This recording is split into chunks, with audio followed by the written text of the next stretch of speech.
Hello everyone and welcome to Sinful Gaming. I hope you're all doing well, I hope you're all staying safe, and most of all, I hope you're all fighting that war against the Grey. Today's video, we are going to talk getting started with Warhammer Age of Sigmar, and today we're taking a look at the Soulblight Gravelords, and in particular, the Legion of Blood. Now we're going to go through the subfaction rules for the Legion of Blood. These rules make the Legion of Blood a special army for the Soulblight Gravelords and what they sort of bring to the table and the units they benefit from, before looking at a couple of units we recommend to get started with for this faction. We'll then have a look at some other units we can use to expand upon after those first couple of initial purchases, and finally finish off the video with a little sample army list of 1,000 points for you to use, hopefully as some inspiration for starting your own Soulblight Gravelords army using the Legion of Blood. And so, with that said, let's talk about what we get as special rules-wise. So we get the Unparalleled Expertise ability first. If a friendly Legion of Blood vampire hero is within 3 inches of an enemy unit, they're considered to be bloodthirsty. If they are not within 3 inches of any enemy units, then they are considered to be empowered. What this does is you add one to the attacks characteristic of melee weapons used by a unit that is bloodthirsty, and you then add one to the casting, dispelling, and unbinding rolls for a unit that is empowered. Straight away, this is showing you where we want to go for our heroes. We're wanting vampire heroes in the force. This really does only affect the heroes, so a lot of your vampire courtier models will work with this. We've got things like the Vengorian Lord, the Vampire Lord, the Zombie Dragon, Foot Vampire, Coven Throne, Bloodseeker Palanquin, all of that, and even Neferata herself as well. Now we then also have the Coven of New Lamia ability. What this does is at the start of the hero phase, we can carry out one of the heroic actions that we have access to as part of Legion of Blood, which are the 2 below, and you can use these instead of your regular heroic action usage, but only a Legion of Blood vampire hero can use them. First one is Predetermined Bloodshed, where you pick a friendly Legion of Blood vampire hero, and until the end of this turn, ward rolls cannot be made for wounds or mortal wounds caused by attacks from that hero. So attacks-wise, this would apply to both shooting and melee attacks, but it wouldn't apply to anything like magic because they're not considered attacks. Now, Immortal Majesty is the other option. Once again, pick a friendly Legion of Blood vampire hero, and until the end of this turn, your opponent must spend 2 command points instead of 1 to issue the all-out defense or inspiring present commands, so the more defensive commands, to enemy units within 12 inches of this hero. Super, super strong. I think this is a really solid list of allegiance abilities and gives us a strong core and idea of where we want to go. And so, where to start with the Legion of Blood? But of course, with the Mortarch of Blood herself, Neferata. Now, Neferata has 14 wounds, a 3-up save, which is really nice, and she's got a variety of different attacks. She has Akhmet Ha, which is her star, 5 attacks, 3 threes, Ren 2, damage 1, and then Akhmet Seth as well, 3 attacks, 2, 3, -2, damage 2. She also got the Skeletal Claws, which are going to, at full strength, have 6 attacks, 4 threes, Ren 2, damage 2, and the Spectral Claws and Daggers for 6 attacks, 4s and 4s, no Ren, damage 1. Now, she is a War Master when she's included in a Soulblight Gravelords army, and she's always counted as your general, which is really cool. She's a 2-cast and Unbind and Dispel Wizard, which is really fun. Now, the Dagger of Jet Akhmet Ha is really fun. This is one of her weapons. At the end of any phase, if Akhmet Ha allocated any wounds to an enemy hero that has not been slain, you roll a dice, and on 5+, that hero is slain by her Dagger of Jet. Twilight's Allure means you subtract 1 for a hit rolls for attacks made with melee weapons that target friendly Legion of Blood units wholly within 12 inches of her, as she sort of brings around this cloak of shrouded darkness with her.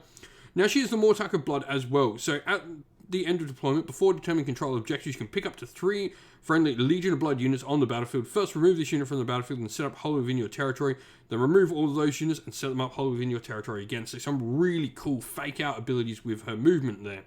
And her pre-game ability. This is super, super powerful. Nighthaunt have a similar ability where they deploy and then sort of can play a false deployment. It can be really, really crucial, as games can be won and lost on deployment.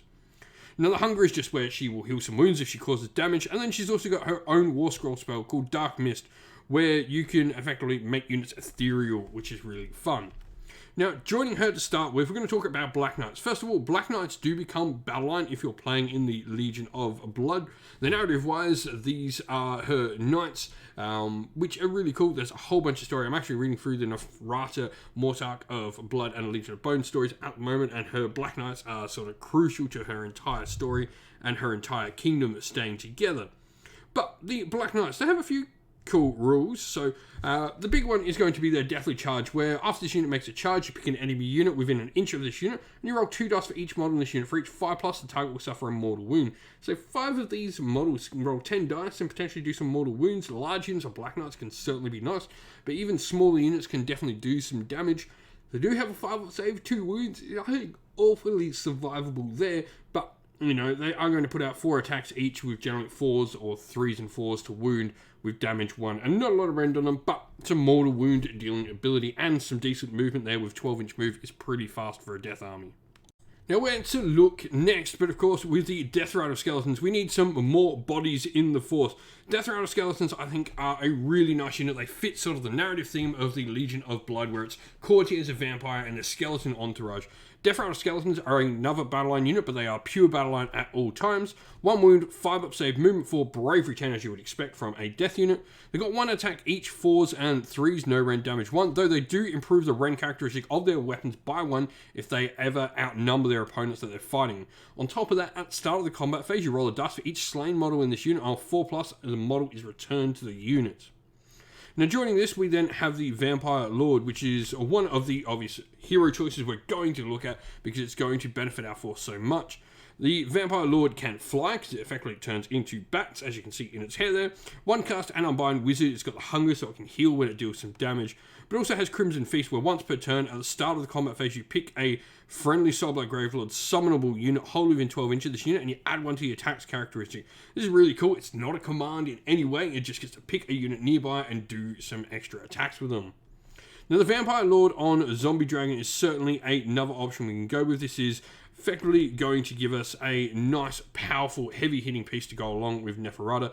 16 wounds, 3-up save, and a variety of different attacks. Lots of Rend 2, Rend 3 even, and damage 2 or 3 across the board. Now it's a wizard, it casts 1 and Unbind. It's also got the hunger like all the other vampires you expect. Terror means enemies cannot receive or issue the Inspiring Command Presence command ability within 3 inch of this unit, which is really cool. The Death Lance, if it's decided to go for that over the sword, will get some extra damage when it charges. And it's also got its own spell called the Curse of Insanguination, where this is a spell casting value of 7, range of 18 inch. If you get an enemy unit within range and visible, and that unit suffers a mortal wound. If allocated to that unit and the model is not slain by the mortal wound, you roll a dice on a 3+, it suffers another. Keep rolling in this way till no mortal wounds are caused, or the mortal wound is negated, or the model is slain. So a really fun little slot machine spell, but can be pretty nice. Lastly, though, we have the Vengorian Lord. Now, the Vengorian Lord is a really interesting one. 10 wounds, 3-up saves, so they are in that sort of awkward part where they have 10 wounds, but they are going to bring some different things to the table. The Cursed Reflection is a spell. The unit can use the Hunger ability from the Caster's War Scroll until your next hero phase. You can effectively pick a friendly Soulblight Gravelords monster unit wholly within range, which is cool. Now, the Hunger on it as normal. Nightmares Miasma, while enemy units within 3 inch, you worsen their rend characteristic by -1. And Festering Feast as well, once per turn. At the end of the combat phase, you pick a friendly Soulblight Gravelords monster that is not a hero, that is wholly within 12 inch of this unit and not destroyed any enemy units in that phase, and you heal all wounds allocated to that monster. It is a cast 1 and Unbind Wizard as well, so this can be a nice way to potentially work with some other monsters, but it does provide some really cool utility, I think, with that Nightmares Miasma and the worsening of Rend. And so here we have our sample army list for the Legion of Blood. Now, we've gone for, obviously, in the mortal realm of Shaiish, and the grand strategy we've gone for with this force is Crimson Larder. When the battle ends, you complete this grand strategy if there are no enemy heroes from your opponent's starting army on the battlefield, and the only friendly heroes on the battlefield are vampires. This is really cool because it doesn't actually require you to have your vampires still alive, and we've only got vampire heroes in this, so as long as our opponent's heroes aren't dying, we are completing this. Now, we've gone for a Triumph of Inspired here as well. We are only 5 points under. Unlikely we're going to get it, but the +1 wound is definitely the best way to go. Now, Neferata, the Mortarch of Blood, is going to lead our force, or at least partially, because we are able to pick another general alongside her, thanks to her being a mighty War Master. Now, the spell we've gone for on Neferata here is called Prison of Grief. What this does is effectively gives the Strike Last effect to an enemy unit, but if she manages to roll a 9+ on this spell and it's not unbound, she can instead increase this range to 24 inch. This is a really, really powerful spell, especially since we are running an army with sort of one, I guess, Death Star, we could call it. Now, the Vampire Lord is going to be our general. The command trait is going to be Doomed Minions. This is one of the Legion of Blood specific command traits. What this does is, after deployment, but before the first battle round begins, we pick up to D3 enemy units that are not heroes or monsters, and attacks made with melee weapons that target that unit score and hit only a modified 2+, while that unit is within 3 inches of your general. This is really cool because it means, you know, we can move this model up along with our skeletons, keep them nice, get the fights in, keep them protected from shooting in the current season at the moment. But this just we can get lots of easy hits in with large units. Now, we've also gone for the spell Soulblight on this model. Soulblight is a really interesting spell and probably my favourite from the lore of vampires. So what it does is you pick one enemy unit within range of invisible to the caster, and until your next hero phase, if that unit makes a charge move, you roll a number of dice equal to charge, and on 4 up they suffer mortal wounds.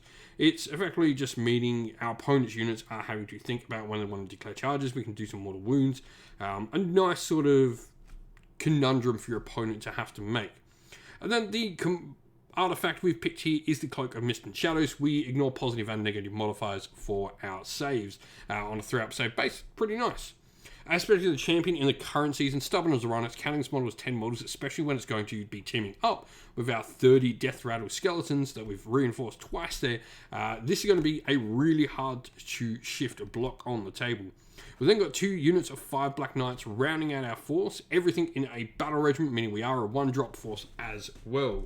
But if you've got some ideas on a Legion of Blood force, especially including the Neferata, let us know your thoughts down in the comments below. And so, that is the end of the video. We hope you all enjoyed it. If you did, please don't forget to leave a like and subscribe to the channel, and also drop a comment down below letting us know what you enjoyed about the video. If you'd like to come chat more with me and the fantastic little community we have here at Sinful Gaming, we have a Discord server that's linked down in the video's description for you all to come join and hang out and hobby with us all. If you'd like to help support the channel, you can do so either by Patreon, YouTube members, or by grabbing some merch from Teespring or our Ko-fi store, all of which are linked down in the video's description. Also, there's some fantastic ways in a bunch of our videos, depending on what game system you're looking to get in. We have a bunch of affiliate codes linked down in the video's description of associated games and companies as well. And if you'd like to help support us via them, that would be greatly appreciated.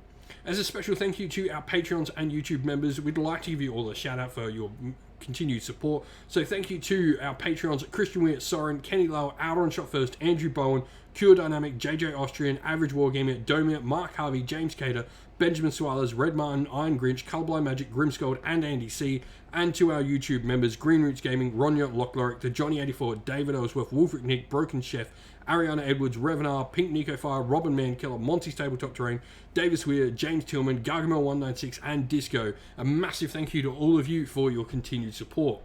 Lastly, a special thanks to Lady Witchfox Art, who does all the amazing artwork for the channel, to everyone who comes on and does all the battle reports and all of the podcasts with us as well, and indeed to everyone who helps make our Discord server a fantastic place to be for all hobbyists. Thank you once again for watching, everyone. Stay safe, stay well, and most of all, keep fighting that war against the grey. Ciao for now.